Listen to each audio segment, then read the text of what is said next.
I think it's essential to have a free speech, and to be able to communicate. Yeah, just communicate freely if there are multiple opinions, but and just make sure that we're not sort of driving a narrative. In order for people to have trust in Twitter, I think it's extremely important that there be transparency. I think Twitter, in terms of like serious issues, can be a lot better in informing people about serious issues. How many times have the media gotten it right? Well, I would say almost never. Not never, but almost never. Can we talk briefly about your political views? Well, my political views, I think, are moderate. I'm in favor of moderate politics, but allowing people who have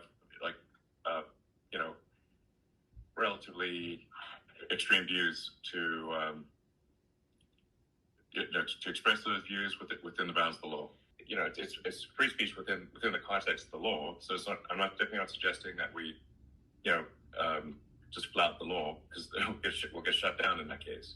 And I think there's also there's freedom of speech and freedom of reach. So I think people should be allowed to say pretty outrageous things that are within the bounds of the law, but then they don't it doesn't get amplified. It doesn't get a ton of reach. And I think an important goal for Twitter would be to try to include as much of the country, as much of the world as possible. So the things that I've said about Twitter, I think, need to happen in order for it to be, to really go to the next level. I mean, I think the potential is there for Twitter to have be accessible to an order of magnitude more people. Let's say the far left 10% and far right 10% were equally upset on Twitter, then that would probably be a good outcome. The standard is much more than not offending people. The standard should be that they're very entertained and informed.